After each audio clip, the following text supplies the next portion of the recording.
बिस्मिल्लाहिर्रहमानिर्रहीम। अज़ीज़ तालिबात, अस्सलाम वालेकुम। मुरक्का अदब यानी उर्दू अदब में हम मसनवी पढ़ रहे हैं मीर हसन की सहरुल बयान। उसका कुछ इक़्तिबास हम इसमें आपके निसाब में शामिल है। उसमें से हमने थोड़ा सा हिस्सा कल पढ़ा था, जो बाकी रह गया है वो उसको हम आज मुकम्मल करेंगे। उम्मीद करती हूँ जो आपको कल मैंने पढ़ाया था वो आपको अच्छी तरह समझ आ गया होगा, आपने उसकी तशरीह वगैरह भी कर ली होगी। तो इसके हवाले से आज हम आगे पढ़ेंगे। जो बाकी हमारा रह गया हिस्सा उसको हम देखते हैं।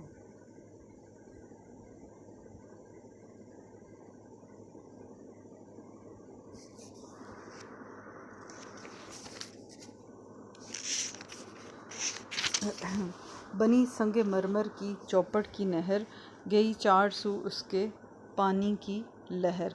करीने से गिर्द उसके सरू सही, कुछ एक दूर दूर उससे सेबो बही। क्या कहूँ मैं कैफियत दारबस्त, लगे रहें ताक ताक मैं परस्त। संगे मरमर खूबसूरत और नरमो मुलायम तो नहीं होता खैर, लेकिन वो चिकना उसका होता है, सतह होती है, जिसको कहते हैं ना स्लिपरी, उसका जो होता है सतह जो होती है उसकी स्लिप होने वाली और मुलायम खूबसूरत। तो वो संगमरमर का ज़िक्र है। आपने देखा होगा संगमरमर को ऐसी चीज़ नहीं है, पाकिस्तान के जो है वो मादनियात में से एक है और पाकिस्तान में बहुत वाफर मिकदार में संगमरमर पाया जाता है। चौपड़ चार शाखों में तकसीम, एक दूसरे को ज़ाविया कायमा पर काटती हुई। ज़ाविया कायमा कौन सा होता है? 90 दर्जे के ज़ाविये पर, यानी ऐसी नहर जो चार हिस्सों में बटी हुई होती है। चार सू चारों तरफ से, करीने से इंतहाई सलीके से खूबसूरती से, सरू का पौधा, सरू का वो पौधा जो सीधा और बुलंद होता है। बही अमरूद से मिलता जुलता एक फल होता है। सेब और बही का जिक्र आया ना जहाँ पे, तो बही जो है वो अमरूद से मिलता एक फल होता है। और कैफियत हालत सूरत हाल दारबस्त, अंगूर की बेल चढ़ाने वाली लकड़ियाँ। ताक लगाना मुसलसल देखते रहना, मैं परस्त शराबी या शराब के रसिया। तो बाग के दरख्तों और पौधों को सैराब करने की गर्ज से उसके अंदर जो नहर बनाई गई थी, एक तो वो खूबसूरत संगमरमर से बनाएगी और दूसरे ये कि उसे चार शाखों में इस तरह तकसीम कर दिया गया कि गोया दो नहरें एक दूसरे को ज़ाविया कायमा पर कता करती, यानी एक दूसरे को काटती हुई गुजरती हैं, और इस तरह बाग के कोने कोने तक पानी आसानी और रवानी के साथ पहुंचता था। यानी कि एक तो उससे बाग के कोने कोने तक पानी जा रहा था और दूसरा क्या था, दूसरा उससे खूबसूरती पैदा हो गई थी। मज़ीद खूबसूरती की गर्ज से उस नहर के चारों तरफ सीधे सरू के दरख्त उगाए गए थे और ज़रा ज़रा से फासले पर सेबों और बही के फलदार दरख्त भी लगाए गए थे। जिन लकड़ियों पर अंगूर की बेलें चढ़ाई गई थी उनकी जाज़बियत और ख़ूबसूरती का अंदाज़ा इस बात से लगाया जाता है कि अभी से शराब के रसिया उन पर नज़रें लगाए आस में बैठे थे कि कब उन पर अंगूर लगें, कब वो पकें और कब उनसे शराब कशीद हो और कब वो इस शराब को पीकर लुत्फ़अंदोज़ हों। यानी वो इतनी खूबसूरत लकड़ियों के ज़रिए शराब की बेलें जो हैं वो ऊपर चढ़ाई गई थी। उनको जो बेलों को, ज़ाहिर है वो बेल जो होती है आपको पता है पतली सी होती है, उसको सहारे की ज़रूरत होती है, तो उसको सहारा देने के लिए जिन लकड़ियों के ज़रिए ऊपर चढ़ाया गया था, तो शराब के आपको पता है अंगूर से शराब बनती है, अंगूर के रस से, ठीक है, उससे सिरका भी बनता है, उससे शराब भी बनती है। जूस तो खैर बनता है जो आप पीते हैं, लेकिन जो शराब बनाई जाती है वो अंगूर के रस से तैयार होती है। तो अंगूर का रस जो है उसको अब तो हर तरह की वो जो यूरोपियन कंट्रीज़ से आती है, एक देसी शराब होती है, एक विलायती शराब होती है। तो देसी तरीक़ों से जो बनाई जाती है वो हमारे यहाँ भी बनती है। पाकिस्तान में भी ज़ाहिर है बहुत शराबखोर बैठे हुए शराब पीने वाले, तो वो देसी शराब जो होती है वो सस्ती होती है। जो यूरोपियन कंट्रीज़ में मशीनों के ज़रिए और जदीद प्लांट ऑटोमेटिक सिस्टम्स के तहत बनाई जाती है वो महंगी होती है। ज़ाहिर है बाहर तो ये आम कल्चर है ना पीना, हमारे यहाँ इस पर पाबंदी है। मुसलमान मुल्क नहीं बनाते, ना बनाते हैं ना बेचते हैं, लेकिन मुसलमान मुल्कों में आती तो है क्योंकि हमारे यहाँ भी नॉन मुस्लिम तो हैं। तो इस वजह से जो शराब के शौकीन है वो अंगूर को देखकर ही, अंगूर की बेलों को देखकर ही ये सोचना शुरू कर देते हैं कि कब इसमें से शराब तैयार होगी, कब हम जो है अंगूर लगेंगे उसमें से हम शराब तैयार करेंगे और उस शराब के नशे से हम फ़ायदा उठाएंगे। ज़मुरद की मानद सब्ज़े का रंग, रविश पर जवाहिर लगा जैसे संग।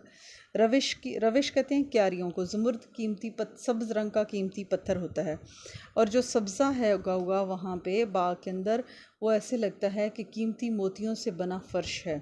रविश क्यारियाँ, उस पर जवाहरात, यानी ऐसे लगता है कि क्यारियों के ऊपर मोतियों की तरह जवाहरात और मोती जो हैं वो लगे हों। रविश की सफाई पे बेख्तियार गुल अशरफी ने किया ज़र निसार। चमन से भरा बाग गुल से चमन, कहीं नरगिस व गुल कहीं यासमन, चमन आतिश गुल से दहका हुआ, हवा के सबब बाग महका हुआ। ठीक है जी। अब रविश फूलों की क्यारियों का जो दरमियान में रास्ता है। गुल अशरफी जर्द रंग का एक फूल होता है। ज़र कहते हैं सोना, निसार करना, लुटाना, निछावर करना, बखेरना। आतिश गुल फूलों की आग, यानी लाल और पीले फूलों की कसरत से यूँ महसूस होता है जैसे बाग में आग लगी हुई हो। नरगिस सफ़ेद रंग का फूल होता है जिसकी शक्ल आँख के मुशाबा होती है। और गुलाब के फूल को कहते हैं यासमन, चंबेली या यास्मीन के फूल को कहते हैं। ये सफ़ेद और नरम नाजुक सा फूल होता है, बहुत प्यारी खुशबू होती है यास्मीन की और मोतिया, इनकी दोनों की खुशबू। ये दोनों सफ़ेद रंग के छोटे छोटे फूल होते हैं लेकिन इनकी खुशबू बहुत ज़्यादा और बहुत प्यारी खुशबू होती है। तो कहते हैं कि शहज़ादा बेनज़ीर के इस बाग के फूल, पौधे, दरख्त और सरसब्ज़ो शादाब और तरोताज़ा थे। बाग की ज़मीन पर उगा हुआ सब्ज़ा ज़मुरद के कीमती मोतियों की तरह चमक दिखा रहा था। फूलों की रविशों के ऊपर पत्थरों के बजाय मोती और जवाहरात लगाए गए थे। रविशों की सफाई इस कदर थी कि गुल अशरफी ने बेख्तियार होकर उन पर सोना बखेर दिया था। मुराद ये है कि गुल अशरफी इस कदर कसीर तादाद में बाग में खिला था कि उसकी पत्तियां रविशों पर बिखरी हुई यूँ लग रही थीं जैसे सोना लुटा दिया गया हो, और बाग की मुख्तलिफ़ क्यारियाँ मुख्तलिफ़ फूलों से सजी हुई थीं। कहीं नरगिस के फूल थे, कहीं गुलाब और कहीं चंबेली के फूल अपनी बहार दिखा रहे थे। फूलों की कसरत से बाग में गोया आग लगी हुई थी, यानी सुर्ख और ज़र्द रंग जो होता है वो आग की निशानदेही करता है। तो उनसे ऐसा लगता था कि सुर्ख और ज़र्द रंग के फूल बेतहाशा थे बाग में, जिसकी वजह से ऐसा लगता था कि गोया बाग में आग लगी हुई है और उनकी खुशबुओं से सारा बाग महका महका और खुशबूदार महसूस हो रहा था। तो आज हमारी ये नज़म मुकम्मल हो गई। ठीक है, अब इसके आप एक्सरसाइज की तरफ आ जाएं। इसकी एक्सरसाइज में भी बहुत ही अहम सवालात हैं जो कि आपने करने हैं। मसनवी किसे कहते हैं? ठीक है, इसमें इसकी सारी डिटेल आपकी बुक के अंदर मौजूद है। इसको आपने एक ये सवाल है। दूसरा है मीर हसन के हालात ज़िंदगी मुख्तसरन लिखें, फिर उनकी मसनवी निगारी पर नोट लिखें। ठीक है, अब ये इसको एक सवाल बना लें। मीर हसन के हालात ज़िंदगी तहरीर करें और उनके मसनवी निगारी के बारे में उनकी मसनवी निगारी के बारे में अपने ख़यालात का इजहार करें। एक सवाल ये बनता है। दूसरा सवाल ये बनता है कि मसनवी किसे कहते हैं, और मीर हसन की मसनवी सैरुल बयान के हवाले से उनकी मंजर निगारी पर नोट लिखें। ये दो सवालात आप बना लें, ये आपकी उसमें मौजूद हैं, उसमें आपकी किताब में मशक़ी सवालात में शामिल हैं। तो इसके हवाले से आप सवाल तैयार करें। अभी आपको जो आपका वो सिलेबस है वो इंशाल्लाह मैं आपको मैसेज कर देती हूँ कि आपका कितना सिलेबस जो है वो फर्स्ट टर्म के लिए जो टेस्ट हम आपका अरेंजमेंट उसका कर रहे हैं वो आपका किस तरह से लिया जाएगा। ठीक है, तो आप इसको देख लें।